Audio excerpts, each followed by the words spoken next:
Hello, everyone, and welcome to our webinar introducing the Accessibility Maturity Roadmap presented by the Rhonda Weiss Center for Accessible IDEA Data. Just a little bit of housekeeping before we get started.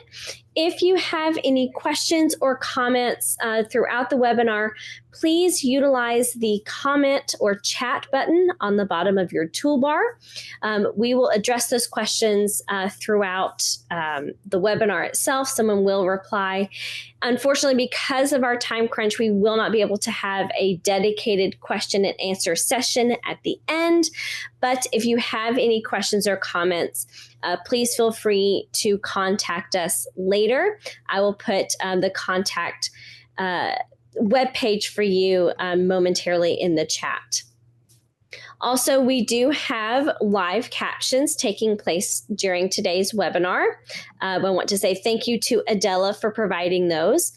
If you wish to view captions, simply click the CC button on your toolbar, and then you should be able to adjust the settings as needed.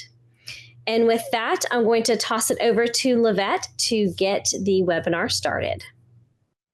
Thank you, Tori. And again, welcome to everyone joining us for this afternoon's webinar of Introducing the Accessibility Maturity Roadmap. The presenters for today, of course, will be myself. I'm Livette Williams, Technical Assistance Lead here at the Rhonda Weiss Center for Accessible IDEA Data. And with me, joining me today will be Sandy Hawkins, who is the Director of Application Development at the Oregon Department of Education.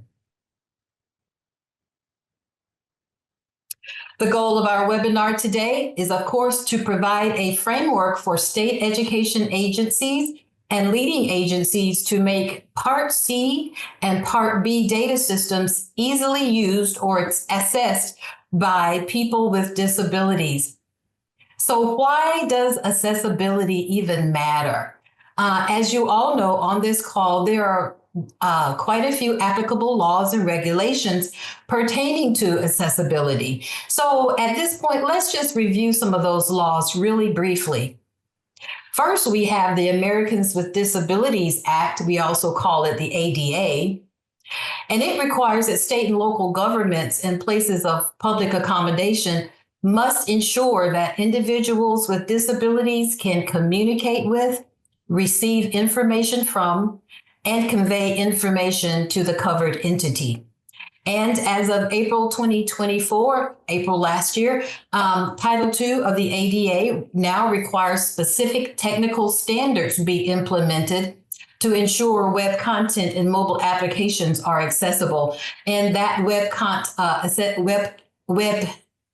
site accessibility guidelines I have put there at the bottom of the screen. The WCAG standards version 2.1 levels A and AA are now the requirement as of April 2024 for Title II and ADA. They have given you a time frame to get that implemented based on your location and your entity. Some have a 2025 or 2026 deadline to get that implemented. Another law we want to bring to your to share with you is that of Section 508 of the Rehabilitation Act of 1973 as amended.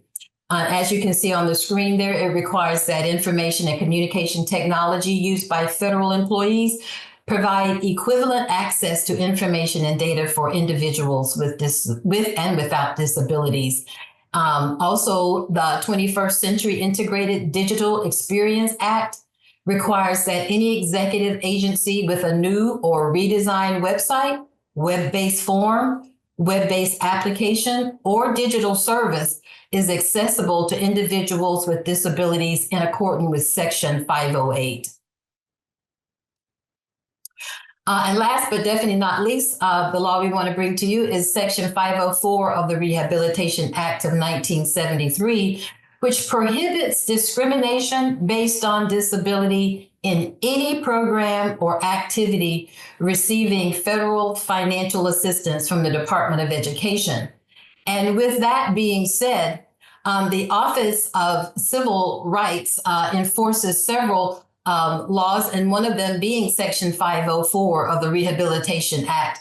And as you can see on this slide, you see some of the findings issued as a result of complaints filed from education entities or filed against education entities such as state education agencies, elementary and secondary schools, colleges and universities.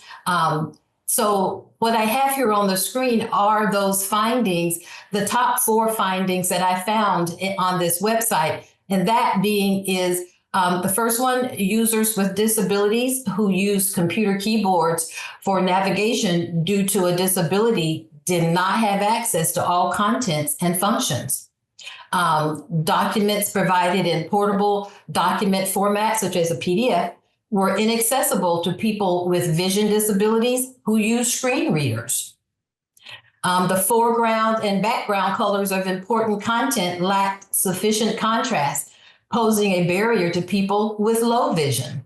And then the last finding there, important graphics, images, or links were missing meaningful alternative text, posing a barrier to people with vision disabilities who use screen readers.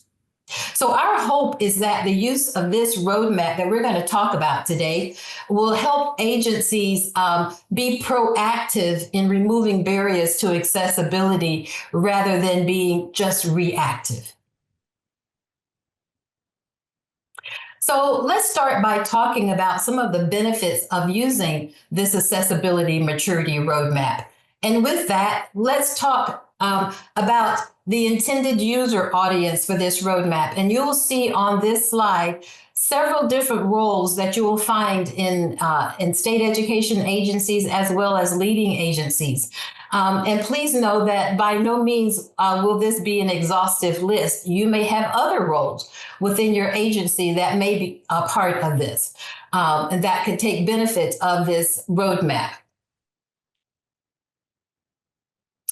Now, what we're going to do is we're going to switch over and have Sandy speak to us from the Oregon Department of Education. And she's going to talk a little bit about the overview of ODE's journey to accessibility and how their work aligns to this roadmap and where the gaps and challenges remain and how having this roadmap earlier would have helped them in their journey to accessibility. So Sandy, I turn it over to you here. Thank you, Livette, for the introduction and asking me to share with those participating today. Can everybody hear me okay? Yes.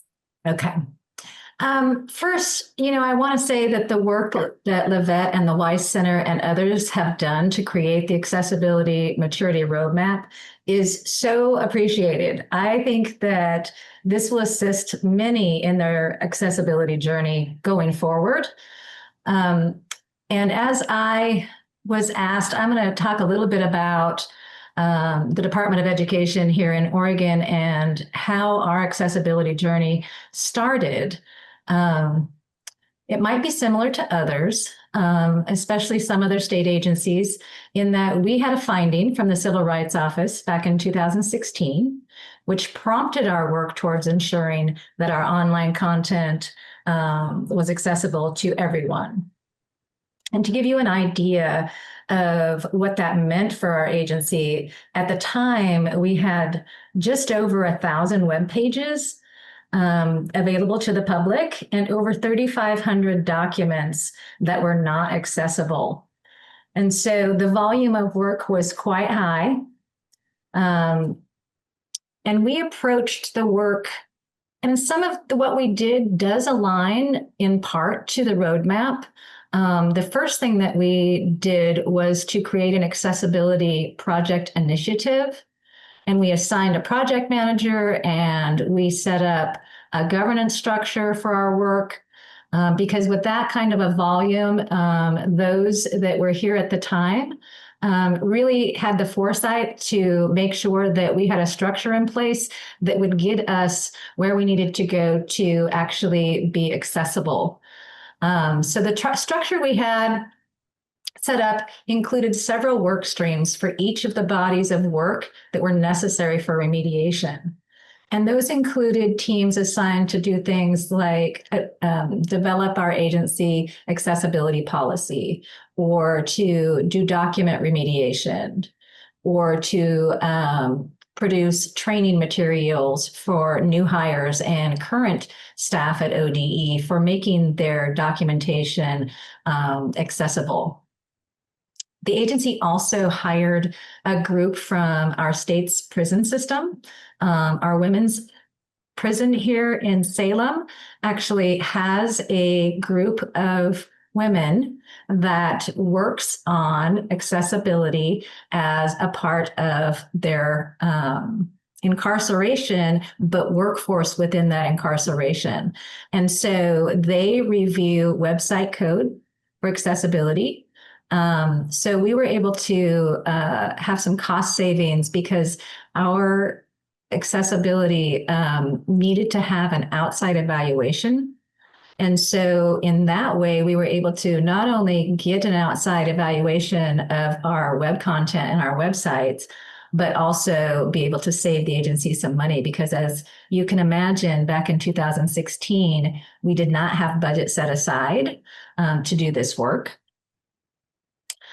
We also had to stand up a new technology for our websites because the platform that we had at the time, there was no way for us to remediate that. And so we had to contract for a new platform to be able to share information and web pages to the public. The other thing that we did with a little bit of funding that we had was we hired temporary staff to review and remediate our new public websites. That was originally 2 individuals that worked on our website, our new website that was stood up in 2018. And then we had to release one of the temporary staff, and then ended up since then with 1 temporary staff person that still works to evaluate and remediate anything on our public website that is not accessible. So as you've been listening to all of this, a lot of things we did right. However, one of the most important things I believe is sustainability. And that is where we have fallen short of that original project team's expectations and where we still have gaps today. With each change to our leadership and new hires over the past decade or so, we've lost a little of that momentum behind our accessibility commitments. Excuse me. That being said, with the new Title II law, we have been able to gain momentum again and commitment from our leadership, and including our legislature giving us funding to make our temporary staff a permanently funded position to review and remediate our web pages for accessibility. So that's been a great plus for us. He moved into that permanent position July 1st. And so that makes us very happy. It's been something that we've been striving for several years now. And with the Title II law, the legislature was willing to give us the funding for that. So that's been awesome. Excuse me. And as I look back at all the work that was completed by our agency, and then I really look at the roadmap, I think about how great it would have been to have just even the checklist that's provided by the Accessibility Maturity Roadmap. Had we had something like this at the time we were working through the development of our Accessibility Initiative project, we would have been able to create and initiate things that would have stood the test of time. So for example, changes in leadership. And you may be thinking, how would having that checklist and this maturity map have helped you? So I'd like to give you a little bit of my thoughts on how that could have actually been super beneficial to our work. If I just look at just these sustainability items, I can imagine how, had we had this, we would have made sure that as we develop our strategic plan every 2 years, either agency-wide and for each office, we would have been able to ensure that accessibility goals were included in that strategic plan. That would have been something that would have been at the top of our list, I'm sure. Our budget office would have made sure that each of the offices had appropriate funding for accessibility work that has to continue.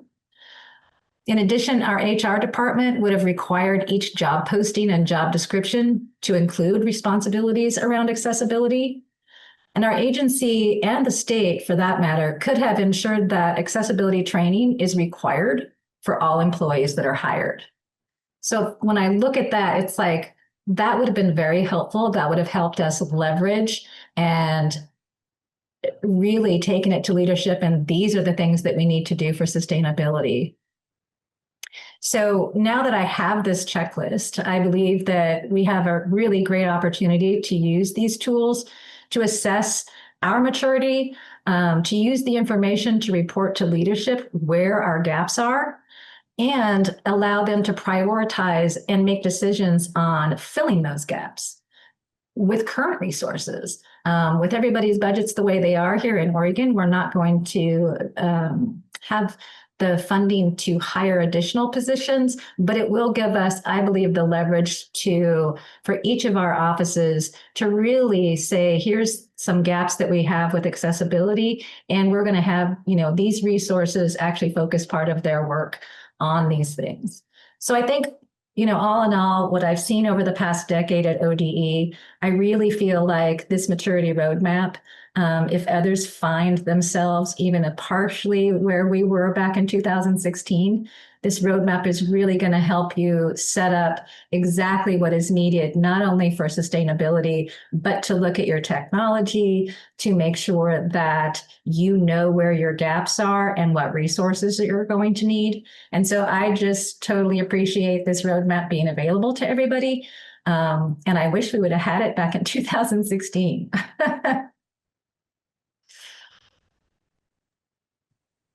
Okay, thank you. Thank you, Sandy. We appreciate your input. It goes far when you're talking to a group of your peers and sharing with them the benefits of the roadmap from your view.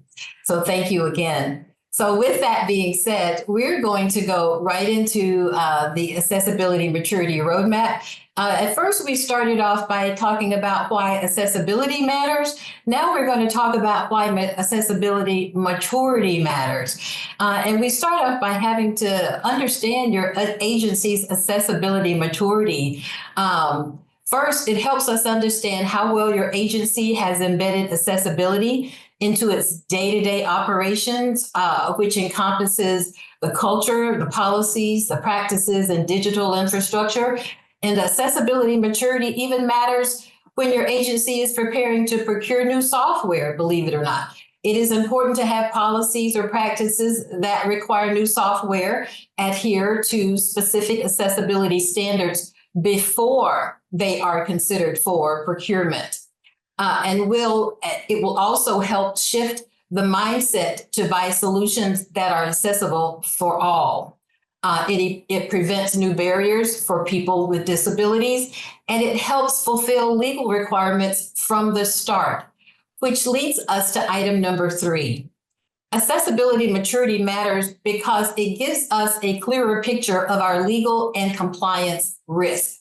As mentioned at the beginning of this presentation, there are many laws that require certain accessibility standards, and compliance with these laws will eliminate barriers that prevent people with disabilities from perceiving, understanding, navigating, and interacting with the web and its content. So at the bottom of your screen there, you see the WISE Center Accessibility Maturity Roadmap. We are defining it as a facilitated guide to help you assess and improve your agency's accessibility maturity, and we're hoping that it will definitely improve the user experience for everyone. Now on the screen, we are identifying the 5 components that make up the Accessibility Maturity Roadmap. You have the purpose and vision, the system analysis, system design and analysis, data governance, the data use and analysis, and sustainability. If your agency is already on the journey to accessibility, you may not need to start at the purpose and vision. This roadmap is designed for the user to start the journey wherever it best fits their needs. For example, if your agency is creating data visualizations or representations, then the data use and analysis component might be the right starting point. If the SCA or leading agency is currently reviewing policies, then the governance and management may be the right place to start. We encourage states to use this information in whatever ways they find most beneficial for their current need. Now, on this slide, for each component in the roadmap, you will find quality indicators, elements of quality, and a checklist. So the quality indicators describe what is needed to build a culture of accessibility and support a viable, accessible data system. The elements of quality further define those quality indicators. And last but not least, we have the checklist, which provides a list of tasks or considerations for each component. And please note that this may not be an exhaustive list, but I believe it's a very good start. It is the list that Sandy was referring to. So let's start with talking about each of the 5 components, starting with the purpose and vision component. If the agency has a need to create a purpose and vision statement to strategically put the agency on the path to accessibility, then the roadmap defines the purpose and vision statements for you, as you see here on the screen, as well as provide examples for each. Now, the quality indicators, as mentioned earlier, each component has quality indicators and elements of quality. This slide shows an example of a quality indicator and an element of quality for the purpose and vision component. For each component, there will be a code that connects the quality indicator with the element of quality. So as shown on this slide, the code for purpose and vision components is, of course, PV. So the first quality indicator under this component will have PV1, as you see on the screen, as its code. And therefore, the element of quality that relates to this first quality indicator will be PV1A. One indicator of quality for this component, which will show the agency moving towards accessibility, would be to have the purpose and vision statements for the Part C and Part B data systems aimed to remove all barriers to accessibility for individuals with disabilities. In addition to the quality indicators, for each component, we have provided a checklist that can be downloaded and completed. And on this screen, you see a picture of a partial sheet of a checklist. And as you'll see on the screen, the first column represents the checklist item. The second column representing the operational level of that checklist item. And then the third column representing a spot for the users of this checklist to put notes of whatever they would like to note. The operational levels, as indicated in the directions, level 1 indicates no planning has taken place. Level 2 indicates planning in process. Level 3 indicates partially operational. And level 4 indicates fully operational. And so this checklist shows only 3 checklist items for the purpose and vision component, but there are a total of 8 checklist items for this component in the full checklist document for purpose and vision. The next component would be that of system design and development component.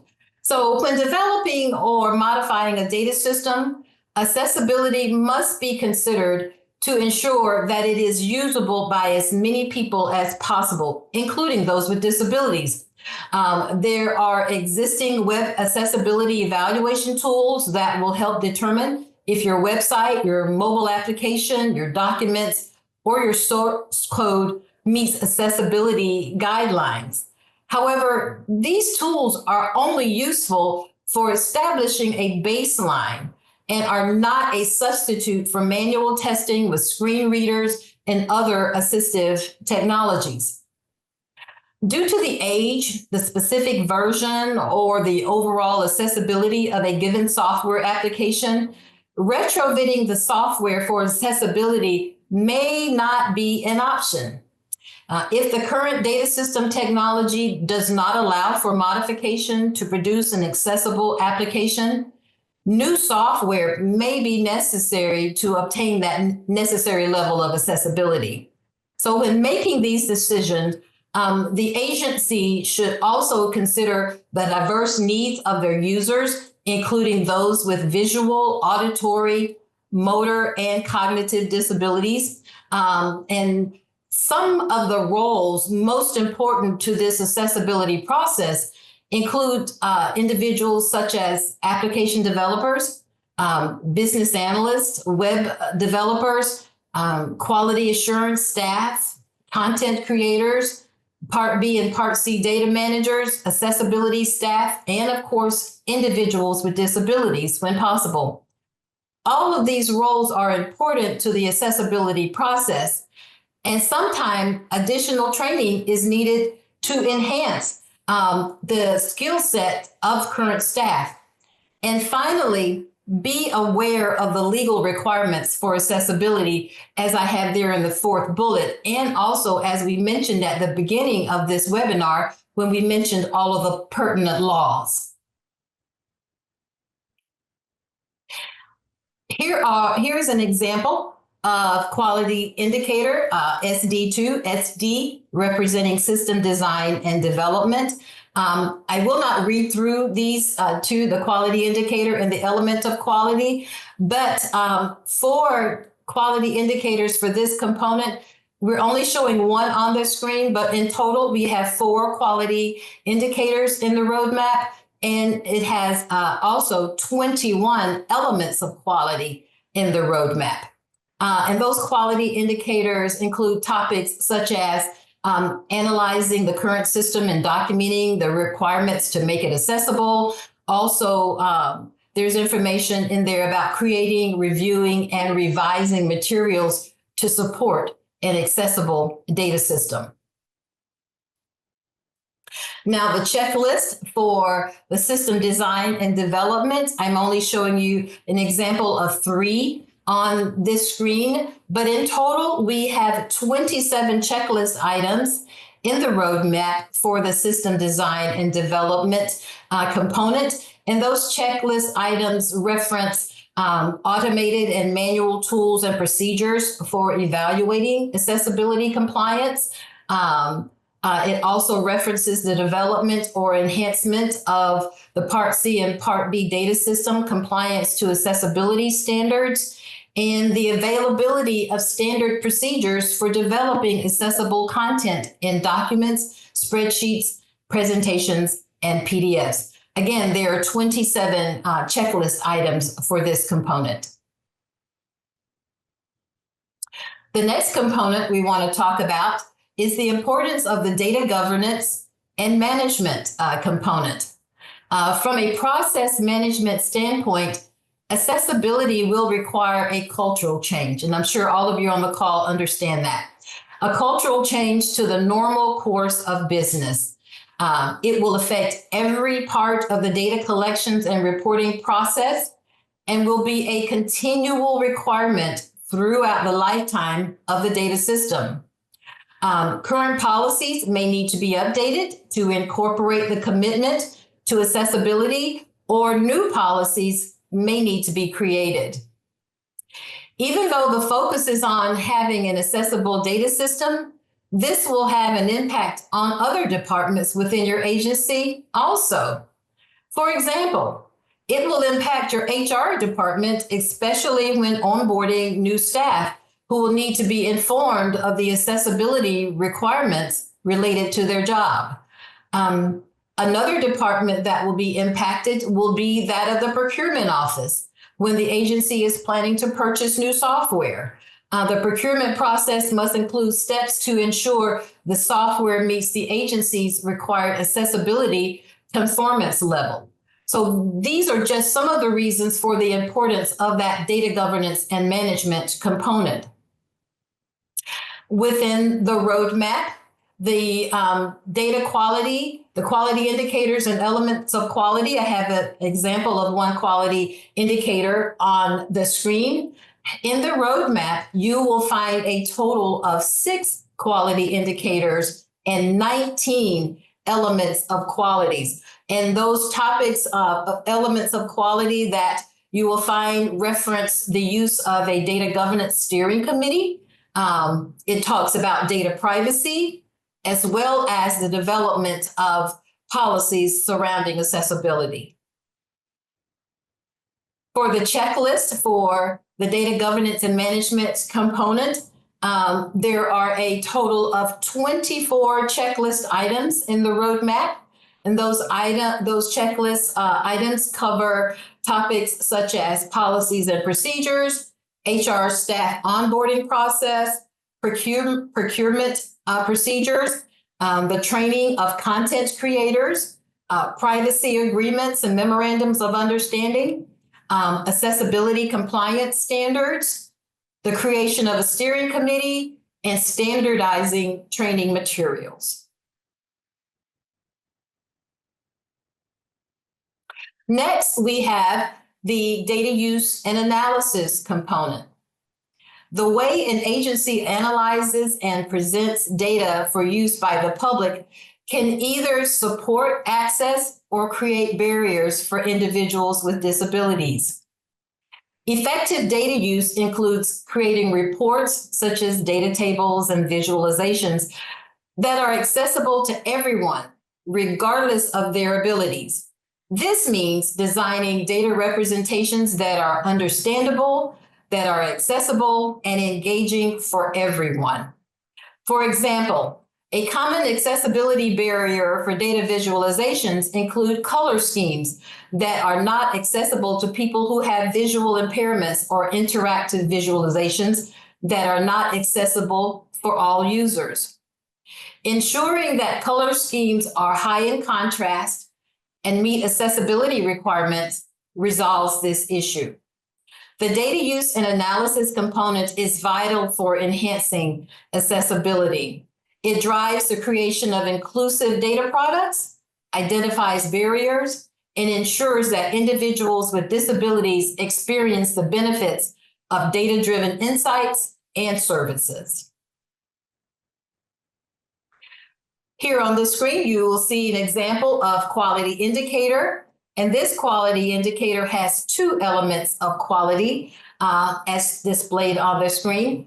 When you look at the actual roadmap, you will find that we have a total of 5 quality indicators for the data use and analysis component, and a total of 16 elements of quality in the roadmap. The quality indicators include digital assessment, accessibility features, and information on creating and maintaining a culture of accessibility. Here's an example of the checklist for the data use and analysis component. And this is only showing 5 checklist items, but in the actual document, when you download that document, you will see that there are a total of 29 checklist items in the roadmap for the data use and analysis component. And those checklist items include such topics as the review of data products for remediation, the use of screen reader software, the incorporation of accessibility standards into legal agreements with third-party vendors as well.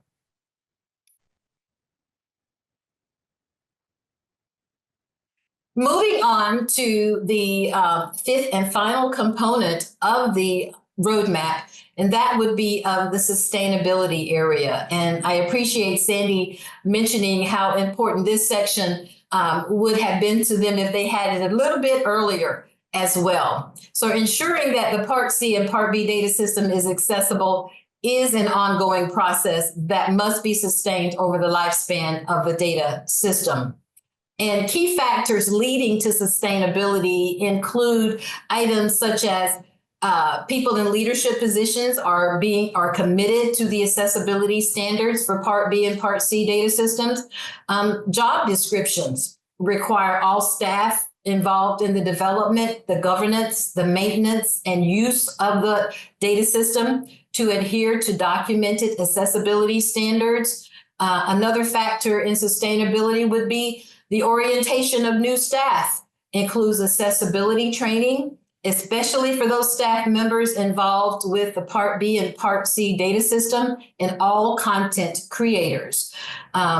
Another important factor of sustainability, we believe, is that of the budgeting process, making sure that that process includes a line item for accessibility so it can be sustained over time. Another factor would be that the agency's strategic goals include the implementation of accessibility standards. Another factor would be current software applications are updated to meet accessibility standards, and new software applications are acquired based on documented accessibility standards. And the last factor I want to bring up is that of a culture of accessibility is established that will withstand structural and staff changes going forward. All of these factors I mentioned, we believe, are things that should be built into the sustainability process to sustain your decision or your agent's decision to move towards accessibility. On this slide, this is a slide for the quality indicators and elements of quality for the sustainability component. And you only see one quality indicator on this screen with two elements of quality. In the document, in the roadmap, we have a total of 3 quality indicators with 11 elements of quality. And those quality indicators include such topics as the commitment of leadership, as we just talked about, to the accessibility process, establishing a culture of accessibility, and structured training program requirements. The accessibility checklist for sustainability, I'm showing you an example of 4 checklist items on this screen. When you download the checklist or view it online, you will see that there are a total of 13 checklist items for sustainability. And the topics included in those checklist items include accessibility goals are integrated into the strategic plan for the agency. Job descriptions of a content creator mentions accessibility responsibilities. There are regular accessibility training occurring, and of course, the remediation of accessibility barriers. So I have now shared with you information about all 5 components, why we believe they are important, the quality indicators and elements of quality for each, and also the checklist that you will find for each of those components in the roadmap. So now, next steps. So where do we go from here? You've been provided quite a bit of information on today. So how do you take that information and move forward? Where do we begin? We believe that having an accessible data system, you cannot do it in a vacuum. Please consider a team approach to accessibility. There will probably be several people in various departments within your agency that need to come together to coordinate this effort of bringing your agency to being in alignment with accessibility requirements as the laws required, as that I mentioned earlier. So determine where you are on that accessibility roadmap.